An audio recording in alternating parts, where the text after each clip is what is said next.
Hi guys, welcome back to the show. I'm Gaynor. I'm off to Aidan. I'm Sophie. And today we're going to do The Machine by Bert Kreischer. He's a stand-up comedian, in case you don't know. No, yeah. He is, as you can see, a fine figure of a man. I know Yes. it's... Kind of looks like Office Bloke Daz. Yeah, it does. Without the necklace. Yeah. I know when we brought it up, Sophie was like, "Oh, I hate people who don't wear shirts."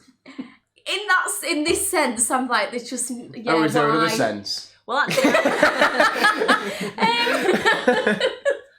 you don't mean like why is he not got a shirt on? Yeah. He's doing like I hate people who walk down the street with no shirt on. It really. this is what. Yeah, I would never do that. No, it really does my head in. I That's don't know what why. I mean, and especially like I've got to have some sort of professionalism. Like you're on stage in front of all these people. I don't know. I don't know why Maybe he's it'll got be no great, shirt but on. I just don't know why. Yeah. But I think this is. Well, I know this is a true story that he's going to tell. And Darren told me that he's watched it, and he said you guys should watch it. He said it is really funny. Yeah, I'm excited for it. Yeah. then. Yeah. Let's have a look. When I was 22, I got involved with the Russian Mafia. Here's how it happened. I went to school at Florida State. I was not a very good student. I was there like 7 years. I was there in most of the 90s. I was in college longer than grunge music was around. What's with the laugh? That face is You weird. found that one funny more than the audience did. So, this is how bad of a student I was. One time, I signed up for a Russian class thinking it was Spanish, and it took 3 classes before I realized, I don't think this is Spanish. So I got to leave. The teacher, who was hot, he definitely worked out. I'm kidding. It was a girl. It was a girl. And she was hot. She still is hot. She stopped me. She goes, don't go anywhere. I need 14 kids to teach this class. You're the 14th. I need to teach this class in order to get my master's. So, if you sit back down, you don't have to do anything all semester, and I'll just give you a C. I was like, Strasvutia, bitches, I'm back. So I took Russian 1, 2, 3, and 4, never learned a word.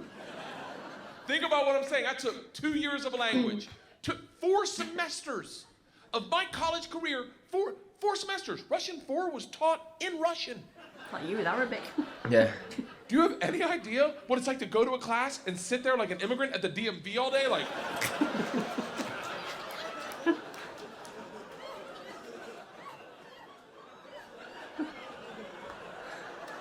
the end of Russian 4, same teacher pulls me aside. She's like, we're taking a trip to Russia. If you go, you'll get a minor. I was like, okay, hold on. You know, I can't really speak, read, write, or understand the language, right? She's like, I'm fucking well aware of that. You gotta remember, I was taking tests in a language with which I was unfamiliar with their alphabet. Do you have any idea what it's like to take a test and make up hieroglyphics? And the answer is star, circle, hashtag shoe.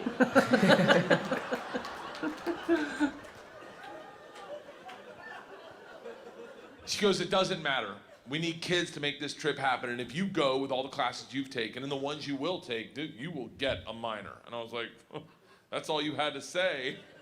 Let's go to Russia and fuck some minors. It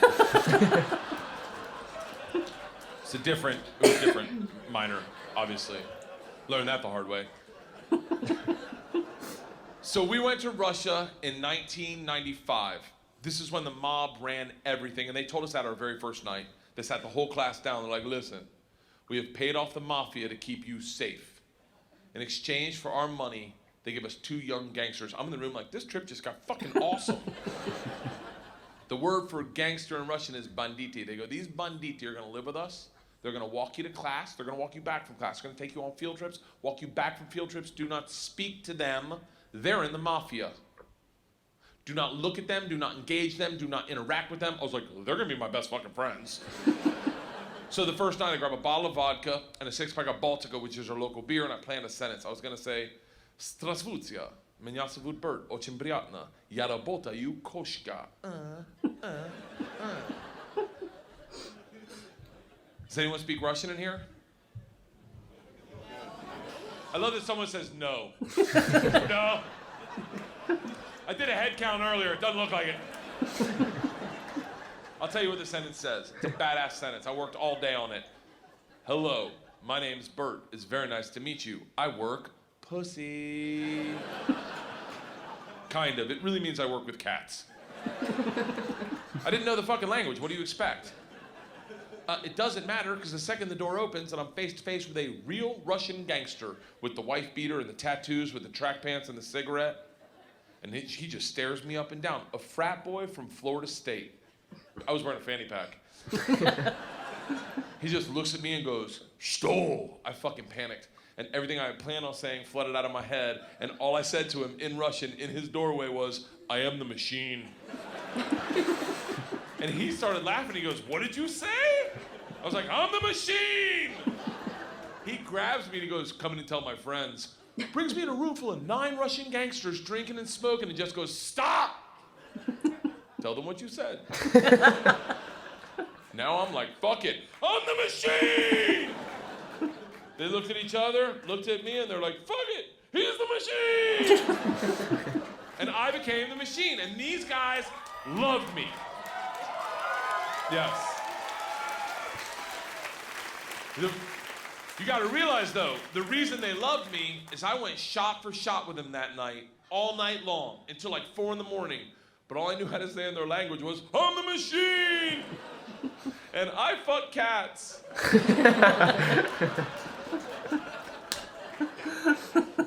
So, we did everything together. Like the guy that answered the door, his name was Igor. He was like my best friend. We did everything together. We ran a pool hall scam. We stole a boat. It was literally the best summer of my life.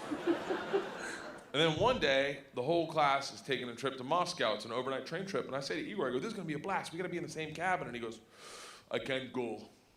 I said, "Why not?" And he goes, "Different mafia runs train, different mafia runs Moscow." I said, "Well, hold on. What's that mean for me?" And he goes, "Don't worry. I set up banditi. I tell them about you. They'll take care of you." Sure enough, we get to the train station, and he introduces me to my 2 new gangsters, Igor and Igor. And he says to me, he goes, "Guys, this is the machine. If you give the machine vodka, you'll have a great time." The big ear of the 2 Igors looks like a kid on Christmas. He's like, "Oh, I can't wait to play with a machine." He grabs me and he goes, "The machine doesn't sit in coach. The machine sits in first class with us." I'm like, "That's what I'm fucking talking about." We go to first class and it is pimped out with booze, food, and here's the real gangster part. Second the train takes off out of the station, everyone that works on the train comes in to pay their respects. The conductor walked in, rips off the stars and stripes to his shirt, places them on my lap, and goes, "This is a present for the machine." It would be an honor to do a shot of vodka with the machine. I'm 22 years old thinking, these machine stories might have gotten out of control. We drink all the booze in an hour, and Big Igor stands up and he goes, "Machine, we go to the bar cart to get more vodka." I'm like, fuck it, I'm in the mob, I'll do whatever the fuck I want. We roll into the bar cart like a big dick in a locker room, just, not that I've ever been that guy, but I've seen it. Just smack. You know the look where everyone looks like, "Oh shit, okay." "Oh, someone's here, okay, all right." Just press pause. Igor looks at me and... Have you ever been in the gym when somebody's completely naked and they're not embarrassed about it?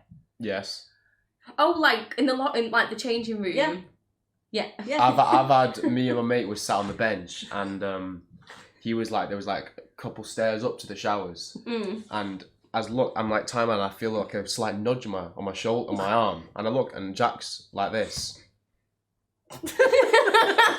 So I'm like, all right, I'm gonna not make this obvious, but I'm gonna have a glance up at what he's telling me to look at. So as I go like this and I glance up, there's like, oh God, I want to say like a 25-year-old Asian man, butt naked, staring into my eyes. With his hands on his hips, staring at me, no towel, anything. His towel's around his shoulder. Like anyone else puts it around their waist, his is around his shoulder. And he's just staring at me. And I couldn't look at his eyes for more than 1 second. I put my head down and just burst out laughing. I bet it was so obvious as well that that's what you were looking at. Well, I mean, I was just like, he clearly tagged along before I even looked up the way he was staring at me. I was like, well, what is going on? So I had the same situation when we were in Holland. Took the kids swimming. Yeah. Took them in. Got the swim stuff on. I strip off naked. Start to put my swimming costume on. And then at Aidan's just like... then at the corner of my eye, I see this leg that's really hairy with its foot on the wooden bench. And I'm like this, and then I go like that and look. And then there's just this cock in my face. What? What is this a mixed toilet? It's mixed changing rooms in Holland, which I didn't know. So you're just How there did like... you not realise that? Well, because I went in, and it was the changing rooms, and then... But was there no, like, male or female sign outside? No, it's just... That's probably that. communal. So when you walked in and it just said changing rooms, you didn't even think, is this the male or the female? I'll just walk in. No, I just presumed that Take it my was two just children the with change. it. That's where it said to go, so I just presumed that... Jesus. Yeah. And then I saw it a lot more, but then you get used to it, so it's not too... But the first time... Oh, right. So much. A lot more. Well, no, because we're there for 2 years, so... Then I was used to it. Right. In Russian, he says, machine, go behind the bar and grab bread. In Russian. And I understood him. For a second, I'm like, I'm fucking learning. I'm learning the language my way, not through flashcards and textbooks, but by joining the Mafia. I get behind the bar, I'm like, Igor, I know what you said. He's like, go for your machine. Can the machine find cheese? And I was like, Sir, cheese, I got it. Give me another one. And he's like, grab vodka. I was like, I already know that one. Give me another one. He's like, grab the money. I'm like, huh? He goes, grab the fucking money.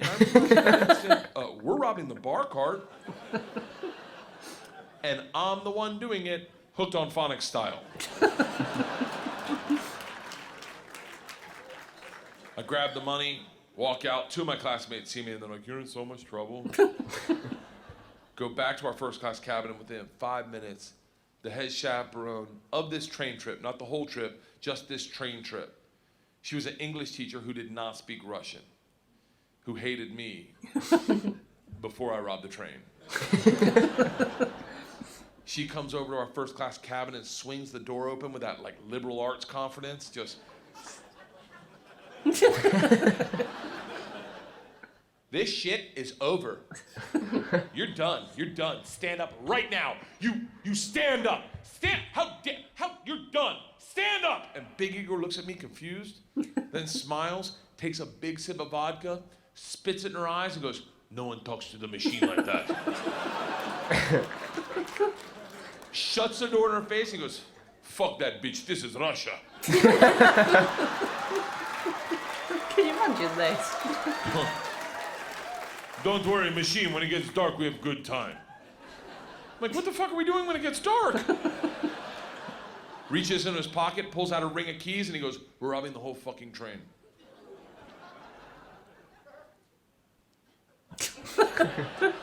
I'm a good person. I don't cheat, this is why, let me tell you, I don't cheat on my wife. I don't cheat on my wife because one morning, our whole family was in bed, the dogs, the cats, the girls, my wife, and we were just giggling, and it was pure, it was perfect. And I thought to myself, I don't ever want to screw this up. This is the most important thing. This is what life's about. And they got up to make chocolate chip pancakes, and I laid in bed and I said, I will never cheat on my wife. I had a conversation with myself. I said, if I ever get into a situation where a hot girl's flirting with me, or I think she's flirting with me, and it seems like it could go further, I'm just gonna cock block myself. I'm just gonna look her in the face in front of everyone and go, I don't cheat on my wife! Now, I may be wrong. She may not be hitting on me. She may throw a drink in my face, slap me, or I may be right. None of that matters to me. What matters to me is that I don't cheat on my wife because I've already had that conversation. Here's the problem. I never had that conversation about robbing trains.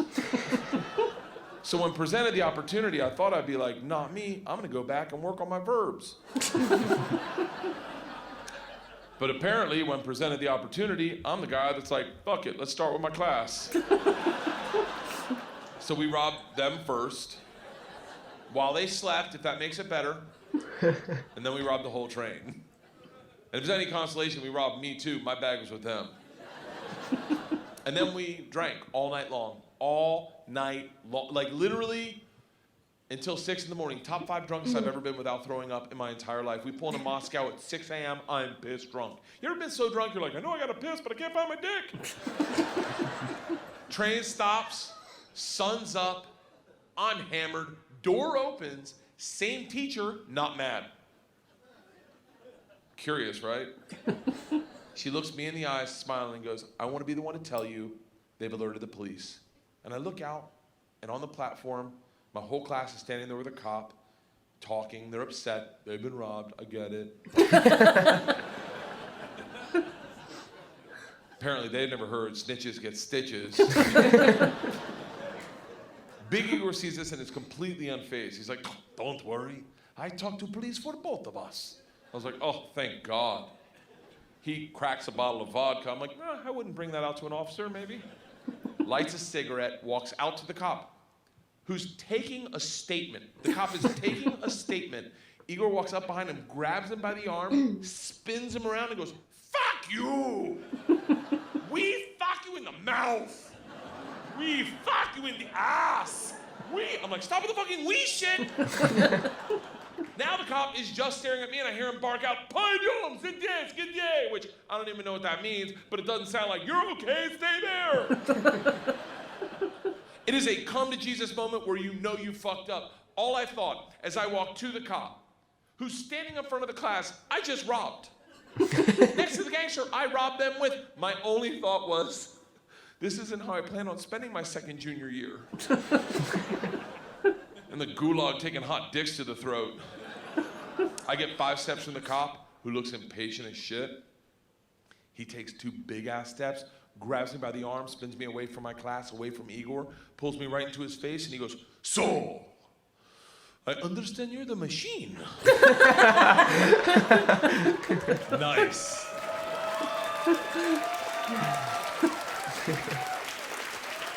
Tonight you party with us. I was like, what? He's like, tonight you party with us, yes? And I looked at him and I was like, wait, I'm not in trouble? And he gets so close to me I can smell his morning cigarette and he goes, no. Fuck that bitch, this is Russia. I hope that is a true story. I'm sure he's exaggerating. It seems a bit far-fetched, doesn't it? I'm sure he's exaggerating some bits. I'm sure he went to Russia and he probably got in trouble, but I'm sure he's exaggerated some. Yeah, that's it. It might be half true. Can make a movie out of that story. That's an absolute crazy story. It is a crazy, true. yeah, it is. 22 years old. Doesn't it explain though why he doesn't wear a shirt? Yes, I thought I'd get some explanation. But... Because as he's talking, I'm just gravitating towards his stomach. Yeah. Yeah, anyway, hope you guys enjoyed the video. If you did, please like and subscribe, and we'll catch you on the next one. Bye. Cheers. Bye.